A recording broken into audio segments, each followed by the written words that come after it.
Welcome to capital TV Andhra Pradesh. ముందుగా bulletin లో headlines. ప్రజా సంక్షేమం కోసమే కూటమి ప్రభుత్వం పనిచేస్తుంది. Gajuwaka MLA Palla. SPM cricket premier league season 4 టోర్నమెంట్ను ప్రారంభించిన ఎమ్మెల్యే పల్లా. రాష్ట్రంలో కూటమి ప్రభుత్వం చేస్తున్న అభివృద్ధిని, సంక్షేమ పథకాలు. నంద్యాల పద్మావతి ఆర్చ్ నుంచి విజయవంతంగా శోభాయాత్ర. రాష్ట్రంలో యథేచ్ఛగా భూదోపిడీ, మాజీ మంత్రి ఫైర్.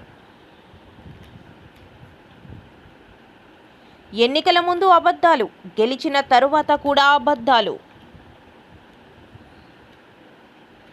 మంత్రి అచ్చెన్నాయుడు ఇటీవల సూపర్ 6లో హామీలన్నీ అమలు చేసేశాం. పాతపట్నంలో మెగా జాబ్ మేళకు విశేష స్పందన.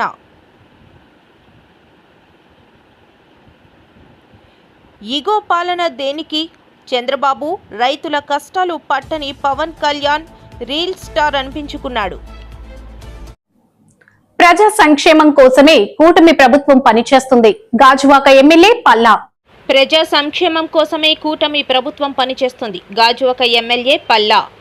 ప్రజా సంక్షేమం కోసమే కూటమి ప్రభుత్వం పనిచేస్తుందని గాజువాక ఎమ్మెల్యే టీడీపీ రాష్ట్ర అధ్యక్షులు పల్లా శ్రీనివాసరావు అన్నారు.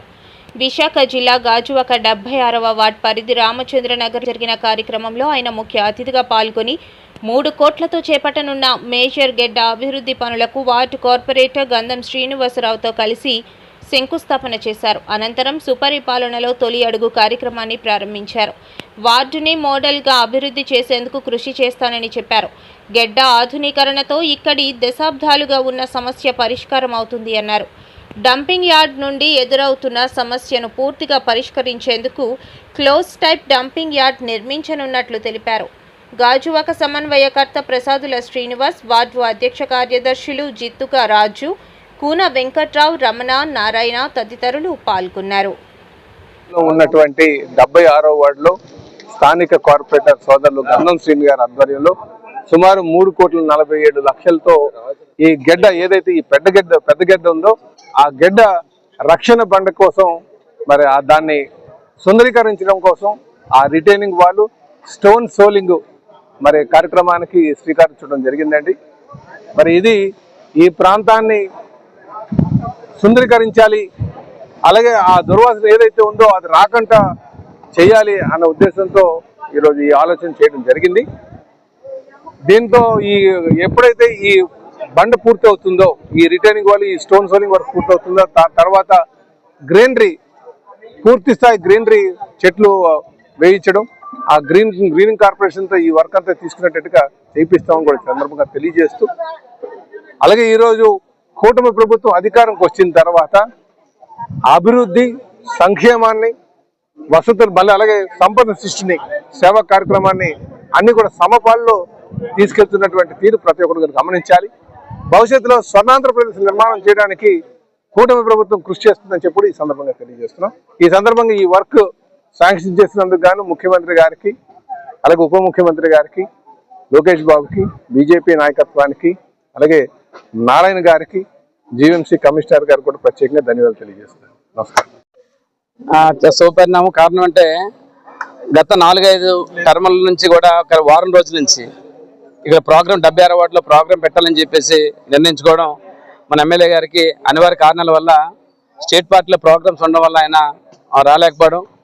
ఏదైనప్పటికీ కూడా ఈరోజు రాష్ట్ర అధ్యక్షులు పల్లా శ్రీనివాసరావు గారి ఆధ్వర్యంలో ఆయన సుహాసాలతో సుమారుగా 3,47,00,000 రూపాయలతో గడ్డను ఆధునీకరణ చేయడానికి రామచంద్ర నగర్ నుంచి గంగవరం పోర్టు నుండి అటు బర్మా కాలనీ వరకు ఉన్న గడ్డ ఏదైతే ఉందో ప్రధాన గడ్డ, దానికి రిటర్నింగ్ వర్క్ కట్టి రాయితో సోలింగ్ చేపించి అధునాతనంగా తయారు చేయడం ఆలోచన. సుమారుగా 1 కిలోమీటర్ పొడవున ఆ ప్రాంతాన్ని అంతా కూడా ఒక గ్రీనరీతో ఒక వాకింగ్ ట్రాక్ ఏర్పాటు చేసి జిమ్ ఐటమ్ ఏర్పాటు చేయాలని చెప్పేసి ఎమ్మెల్యే గారు ముందుగా రిటర్నింగ్ వాళ్ళు నిర్మాణం చేయడానికి 3 కోట్ల రూపాయలు, దానికి 50,00,000 రూపాయలు ఏదైతే గంగవరం పోర్ట్ నుంచి అటు వై జంక్షన్ వరకు దానికి 50,00,000 రూపాయలతో వీఆర్సీ డ్రైన్ కోసం శంకుస్థాపన చేయడం చాలా సంతోషకర విషయం. దీనికి తెలుగుదేశం పార్టీ రాష్ట్ర అధ్యక్షులు, అదేవిధంగా గాజువాక నియోజకవర్గ సమన్వయకర్త ప్రసాద్ శ్రీనివాస్ గారు, అదేవిధంగా కూటమి నాయకులు జనసేన, ఇటు బీజేపీ నాగరాజు గారు, అదేవిధంగా గెడ్డం రమణ గారు, అదేవిధంగా బీజేపీ నుంచి మన జీలకర్ర రమణ గారు, కాలనీ ప్రతినిధులు అందరూ కూడా అన్ని కాలనీ నుంచి కూడా Ramachandra Nagar, Gopal Reddy Nagar, Swatantra Nagar, Burma colony, HP colony, అదేవిధంగా Gandhi Nagar, rickshaw colony. Shetty Balija youth ఆధ్వర్యంలో SPM cricket premier league season 4 tournament ను ప్రారంభించిన ఎమ్మెల్యే పల్లా శ్రీనివాసరావు. శెట్టి బలిజ యూత్ ఆధ్వర్యంలో SPM cricket premier league season 4 tournament ను ప్రారంభించిన ఎమ్మెల్యే పల్లా శ్రీనివాసరావు. విశాఖ జిల్లా గాజువాక నియోజకవర్గం 75వ వార్డు ఉక్కు నిర్వాసితుల క్రీడా మైదానంలో పెదగంట్యాడ శెట్టిబలిజ యూత్ ఆధ్వర్యంలో నిర్వహించిన SPM cricket premier league season 4 tournament ను ఎమ్మెల్యే పల్లా శ్రీనివాసరావు ప్రారంభించారు. ఈ సందర్భంగా ఆయన మాట్లాడుతూ క్రీడాకారులకు మరింతగా ఉపయోగపడేలా క్రీడా మైదానాన్ని అభివృద్ధి చేస్తానని చెప్పారు. నేటి యువత క్రీడలపై ఎక్కువగా మక్కువ చూపాలన్నారు. నిర్వాసిత కాలనీల అభివృద్ధికి ప్రత్యేక ప్రణాళిక రూపొందించినట్లు తెలిపారు. ఈ సందర్భంగా ఎమ్మెల్యే పల్లా కాసేపు బ్యాట్ పట్టుకుని క్రీడాకారులను ఉత్సాహపరిచారు. పార్టీ సమన్వయకర్త ప్రసాదుల శ్రీనివాసరావు, జిల్లా తెలుగు యువత ప్రధాన కార్యదర్శి మొల్లి పెంటిరాజు, జిల్లా నాయకులు పులి రమణారెడ్డి, జనసేన నాయకులు కోనచిన అప్పారావు, వార్డు అధ్యక్ష కార్యదర్శులు నమ్మి అప్పారావు, ములకలపల్లి పెంటయ్య, క్లస్టర్ ఇన్ఛార్జ్ ఊరుకూటి అప్పలరాజు తదితరులు పాల్గొన్నారు. మరి ఈరోజు ఏదైతే పెద్దగంటాడులో ఉన్నటువంటి ఈ గ్రౌండ్ నిర్వాసిత కాలనీకి సంబంధించినటువంటి ఈ క్రీడా మైదానంలో పెంటమాంబ ప్రీమియర్ లీగ్ అని చెప్పి సీజన్ 4 ఈరోజు ఇక్కడ నిర్వహిస్తున్నారు. దీన్ని మరి చెట్టిబల్జీ యూత్ వారు ఆధ్వర్యంలో జరుగుతుంది. సుమారు 8 టీమ్స్ ఇందులో పాల్గొన్నాయి. 8 టీంలు కూడా ఆక్షనే. ఏదైతే పెంటమాంబ ప్రీమియర్ లీగ్ వారు ఆక్షన్ చేసి నిర్వాసిత గ్రామాల్లోనే 8 టీంలు డిసైడ్ చేసి ఈ టోర్నమెంట్ కండక్ట్ చేస్తారండి. ఇది సీజన్ 4 అంటే ఏ స్థాయిలో చేస్తున్నారో మీరు ఒకసారి ఆలోచించుకోవచ్చు. చాలా మంచి ప్లేయర్స్ ఉన్నారు ఇక్కడ. క్రీడలు ప్రోత్సహిద్దామని చెప్పేసి మా స్థానిక కార్పొరేటర్ నిర్వాసిత నాయకులు పులి రమణారెడ్డి గారు, అలాగే పెంటరాజు గారు, అప్పారావు గారు, మా ఇంకా పోలయ్య గారు, వీళ్ళందరూ కూడా పెంటయ్య గారు, మా లోకల్ గా ఉన్నటువంటి నాయకులందరూ కూడా క్రీడాకారులను ప్రోత్సహించాలనే ఉద్దేశంతో, క్రికెట్ ను ప్రోత్సహించాలనే ఉద్దేశంతో వారు ఈ టోర్నమెంట్ కండక్ట్ చేస్తున్నారు. ఇదే కాకుండా ఈ గ్రౌండ్ చాలా నిర్వీర్యంగా ఉన్నదాన్ని కూడా పూర్తి స్థాయిలో అభివృద్ధి కూడా చేయడం ప్రారంభించాం.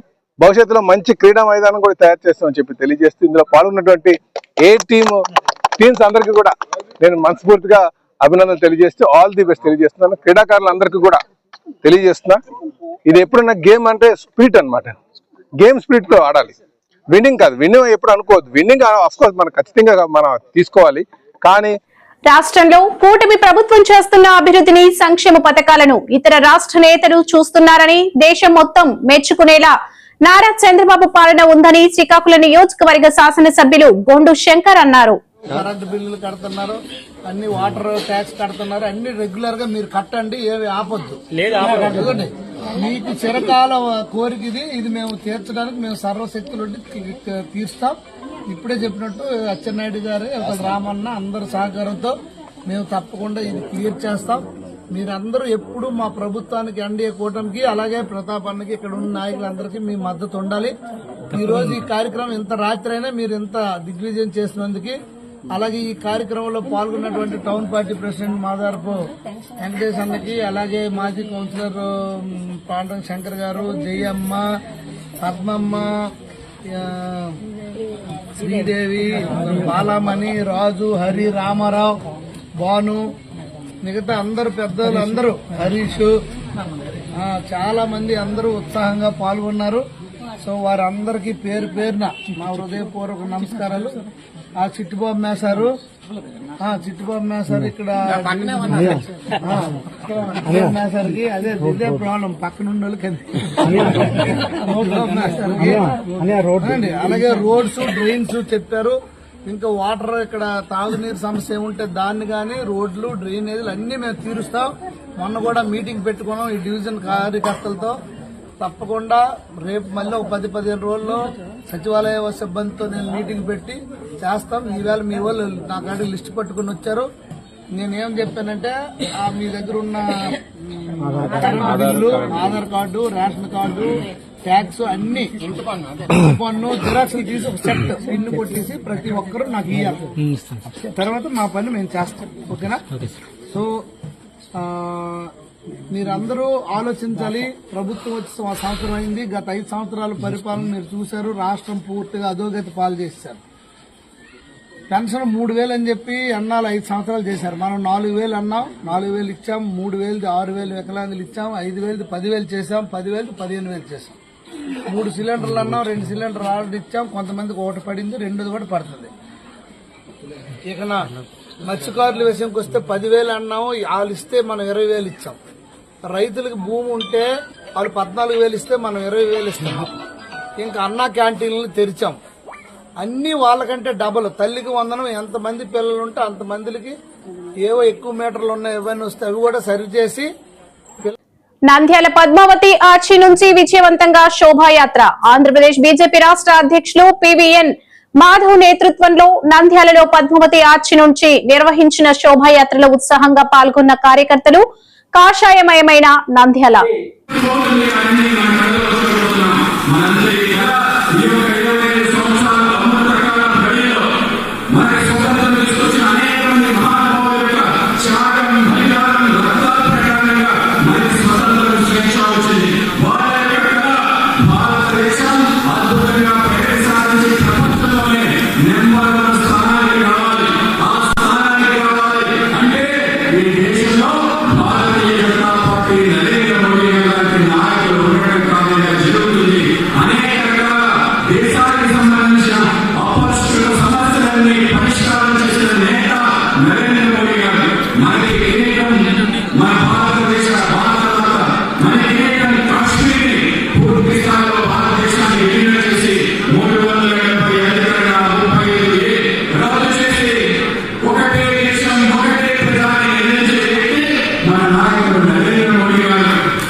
వేల కోట్ల రూపాయల విలువైన ప్రభుత్వ భూములకు కస్టోడియన్ గా నిలవాల్సింది పోయి తమకు కావాల్సిన వారికి కూటమి ప్రభుత్వం కారు చౌకగా కట్టబెడుతుందని మాజీ మంత్రి అమర్నాథ్ ఆగ్రహం వ్యక్తం చేశారు. విశాఖపట్నం వైఎస్ఆర్ కాంగ్రెస్ పార్టీ కార్యాలయంలో మీడియాతో మాట్లాడుతూ సహజంగా విశాఖపట్నంలో ఉన్నటువంటి ఐటీ హిల్స్ ఏవైతే ఉన్నాయో ఆ రోజు పెద్దలు రాజశేఖర రెడ్డి గారి ఆలోచనతో హైదరాబాద్ తో ధీటుగా విశాఖపట్నాన్ని ఐటీ కేంద్రంగా అభివృద్ధి చేయాలన్నటువంటి ఆలోచన ఆ రోజు రాజశేఖర రెడ్డి గారు చేసి విశాఖపట్నం నడిబొడ్డిన విలువైనటువంటి భూములన్నింటినీ కూడా వాటికి కేటాయించాలి, ప్రముఖ సంస్థలన్నింటినీ కూడా తీసుకుని వచ్చి విశాఖపట్నాన్ని హైదరాబాద్ తో పాటు ధీటుగా ఐటీ కేంద్రంగా అభివృద్ధి చేయాలనేటువంటి తాపత్రయం ఆ రోజు రాజశేఖర రెడ్డి గారు ఆలోచన చేసి తర్వాత అనేక సందర్భాల్లో మేము మొన్న 2019-24 మధ్యలో జగన్మోహన్ రెడ్డి గారి నేతృత్వంలో బీచ్ ఐటీ డెస్టినేషన్ గా విశాఖపట్నాన్ని అభివృద్ధి చేయాలని చెప్పి తాపత్రయపడి ప్రముఖ సంస్థలైనటువంటి ఇన్ఫోసిస్ లాంటి సంస్థల్ని, అలాగే ర్యాన్స్టాడ్ లాంటి పెద్ద కన్సల్టెంట్ సంస్థల్ని, WNS లాంటి సంస్థల్ని విశాఖపట్నం తీసుకుని వచ్చి కోవిడ్ లాంటి క్లిష్ట పరిస్థితులను కూడా ఎదుర్కొని ఆ రోజు ఉన్నటువంటి ప్రపంచవ్యాప్తంగా ఉన్నటువంటి పరిస్థితుల్ని అధిగమించి అప్పటికే వర్క్ ఫ్రం హోమ్ కల్చర్ అనేటువంటిది పెద్ద ఎత్తున ప్రపంచవ్యాప్తంగా నడుస్తున్నటువంటి పరిస్థితుల్లో కూడా స్థానికంగా ఉన్నటువంటి యువతకి అందుబాటులోకి తీసుకురావాలని చెప్పి దిగ్గజ సంస్థలతో మాట్లాడి వారి తాలూకు ఆపరేషన్స్ కూడా విశాఖపట్నం కేంద్రంగా నడిపించేటువంటి కార్యక్రమాన్ని చేశాం. కానీ గడిచినటువంటి 15 మాసాలు నేను ఈ రాష్ట్రంలో ఐటీ శాఖ మంత్రిగా 21-22 మాసాలు పనిచేశాను. నేను మంత్రిగా బాధ్యతలు తీసుకున్న తర్వాత 12-13 మాసాల్లో ఇన్ఫోసిస్ సంస్థ 1000 మంది ఎంప్లాయీస్తో విశాఖపట్నం కేంద్రంగా ఆ సంస్థని స్థాపించేటువంటి దానికి కృషి చేశాను. అలా వివిధ ప్రాంతాల్లో ఇంకా మిగిలినటువంటి సంస్థలు కూడా స్థాపించాం. అనేక ఇండస్ట్రీస్ స్థాపించాం. అనేక సంస్థలతో ఒప్పందాలు చేసుకున్నాం. ఇవన్నీ కూడా ఒక ప్రక్రియ నడిచింది. కానీ 15 మాసాలుగా విశాఖపట్నంలో ఒక్క ఉద్యోగస్తుడికైనా ఒక్క ఐటీ ఉద్యోగం అన్నా కల్పించాడా ఈ రాష్ట్ర ముఖ్యమంత్రి గాని ఆయన ముఖ్యమంత్రి గారి కొడుకు కానీ ఒకసారి చెప్పాలని చెప్పి కోరుతాం. ఈ తెలుగుదేశం నాయకులు ఎలక్షన్ల ముందు అబద్ధాలు చెప్పి గెలిచారు. గెలిచిన తర్వాత కూడా అబద్ధాలు చెబుతూ ప్రజల్ని మభ్యపెట్టే ప్రయత్నం చేస్తున్నారు అని మాజీ డిప్యూటీ సీఎం పుష్ప శ్రీవాణి అన్నారు. ఎమ్మెల్యే గారు ఒక కరపత్రం రిలీజ్ చేశారు. ఈ కరపత్రం ఏంటి అని అంటే సంవత్సరం కంప్లీట్ అయిన సందర్భంగా ఈ సంవత్సర కాలంలో మా కూటమి పాలనలో మేమేమి అభివృద్ధి చేశాము అని అన్నది ఆవిడ రిలీజ్ చేసినటువంటి ఒక కరపత్రం. ఏనుగు తరలింపు ప్రక్రియలో భాగంగా గుచ్చిమీటు జోగిరాజుపేట, ఐ థింక్ ఇది జోగిరాజుపేట కాదు జోగిన్పేట, ఏనుగుల షెల్టర్ జోన్ ఏర్పాటు, కుంకి ఏనుగులు రెండు ఏనుగుల కేటాయింపుకు కృషి చేయడం జరిగింది. ఇందులో కృషి అనే ఉంది కానీ మీటింగులో ఓదరు కూడా ఎత్తున్నారు 2 ఏనుగులు కేటాయించారు అని. ఎవరు చెప్పారు 2 ఏనుగులు కేటాయించారని? జీవో ఉందా? అథెంటికేటెడ్ స్టేట్మెంట్ ఉందా? డిపార్ట్మెంట్ నుంచి ఏదన్నా ప్రూఫ్ ఉందా? 2 ఏనుగులు కేటాయించారు కురుపంకని. ఎలక్షన్ ముందు ప్రజలు మోసం చేశారు, మోసం చేసి గెలిచారు. ఎలక్షన్ అయిపోయిన తర్వాత, రిజల్ట్ వచ్చిన తర్వాత, మీ ప్రభుత్వం వచ్చిన తర్వాత, మీరు అధికారంలో ఉండి మీరు పదవిలో ఉండి ఈ రోజు కూడా అబద్ధాలు ఆడితే ఎలాగా? ఈ రాష్ట్రానికి 4 కుంకి ఏనుగులు మాత్రమే వచ్చాయి. దగ్గరగా 8 నుంచి 12 కుంకి ఏనుగుల్ని వీళ్ళు అడిగితే ఆ ప్రభుత్వం వాళ్ళు ఇచ్చింది ఓన్లీ 4 కుంకి ఏనుగులు మాత్రమే. ఆ 4 కుంకి ఏనుగులు కూడా చిత్తూరులో ఆల్రెడీ ట్రైనింగ్ ఇస్తున్నాయి. నీకు 2 ఏనుగులు ఎవరు కేటాయించారు? కల్లో ఏమన్నా కేటాయించారా? ఎందుకు ఇలాంటి అబద్ధాలు చెప్పి కురుపాం ప్రజల్ని ఇంకా మోసం చేస్తున్నారు? ఫస్ట్ విమర్శించేవాళ్ళు కానీ, ప్రెస్ నోట్లు ఇచ్చేవాళ్ళు కానీ, స్టేట్మెంట్లు ఇచ్చేవాళ్ళు కానీ సబ్జెక్ట్ తెలుసుకొని, నా గురించి విమర్శించే ముందు 10కి 100 సార్లు సబ్జెక్టు తెలుసుకొని విమర్శించండి. ఉట్టునే విమర్శించొద్దు. ఎందుకంటే నేను ఏది మాట్లాడినా అథెంటికేటెడ్గా ఉంటుంది. ఏది మాట్లాడినా మంత్రి అచ్చెన్నాయుడు ఇటీవల సూపర్ 6 లో హామీలన్నీ అమలు చేసేశాం, ఒక్క ఆడబిడ్డ నిధి పథకం ఉంది, అది చేయాలంటే ఆంధ్రాని అమ్మేయాలన్నారు. బహుశా మీరు అదే పని మీద సింగపూర్ వెళ్లారా చంద్రబాబు అంటూ ఫైర్ అయిన మాజీ మంత్రి చెల్లుబోయిన. ఈ రాష్ట్రంలో ముఖ్యమంత్రి గారి మాటలు ఎప్పుడూ ఎలా ఉంటాయంటే క్వాంటమ్ వ్యాలీ అంటారు. ఏఐ ద్వారా ఈ దేశంలోనే మనం అగ్రగామిగా ఉన్నామంటారు.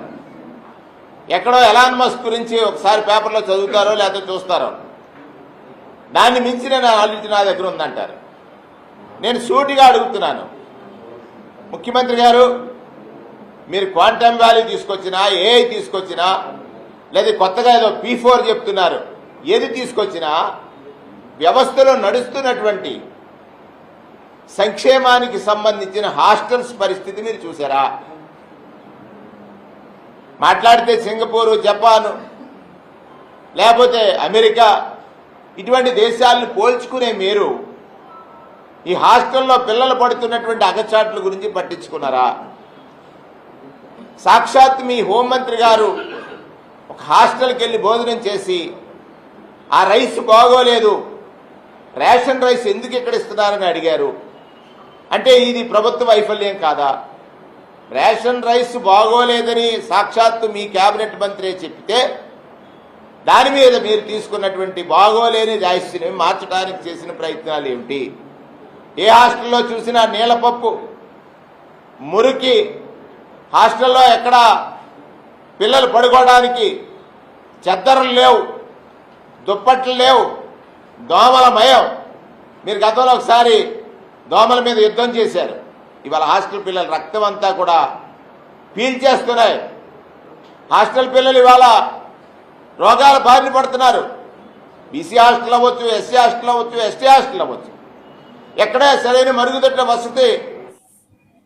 పాతపట్నంలో మెగా జాబ్ మేళకు విశేష స్పందన. నిరుద్యోగ యువతకు ఉద్యోగ అవకాశాలు. నిరుద్యోగులైన యువకులకు ప్రభుత్వం కల్పిస్తున్న ఉద్యోగ అవకాశాలను సద్వినియోగం చేసుకోవాలని పాతపట్నం ఎమ్మెల్యే మామిడి గోవిందరావు అన్నారు. సుమారుగా 200 మందికి పైగా యువకులు హాజరయ్యారు. వినియోగించుకోవాలి. నేను మళ్ళీ చెప్తున్నాను, ఎవరికైనా సరే మీకు ఈ 520 పోస్టుల్లో తప్పనిసరిగా 150 మంది వస్తే ఈ 150 మంది కూడా సెలెక్ట్ అయ్యే ఆప్షన్ చూడండి. అయితే అధికారులు కూడా నాకు చిన్న ఒక రిక్వెస్ట్ అండి, మనము జాబ్ మేళ పెట్టేటప్పుడు ఏ దీనిలో ఎన్ని పోస్టులు ఖాళీ ఉన్నాయి, దాని డిసిగ్నేషన్ ఏంటి అనేది మనం పెడితే దానికి సంబంధించిన వాళ్ళందరూ వస్తారు. దీనిలో ఒక డ్రైవర్ ఉద్యోగాలు పెట్టున్నారు, 40,000 శాలరీ అని చెప్పున్నారు, 10th పాస్ ఆర్ ఫెయిల్. అదే విషయం మనం కానీ క్లోజ్ చేసి ఉంటే సోషల్ మీడియాలో పెట్టుంటే చాలా మంది డ్రైవర్లు అటెండ్ అయ్యే వాళ్ళు ఈ రోజు డ్రైవర్ ఉద్యోగం ఖాళీ ఉండకపోవచ్చు.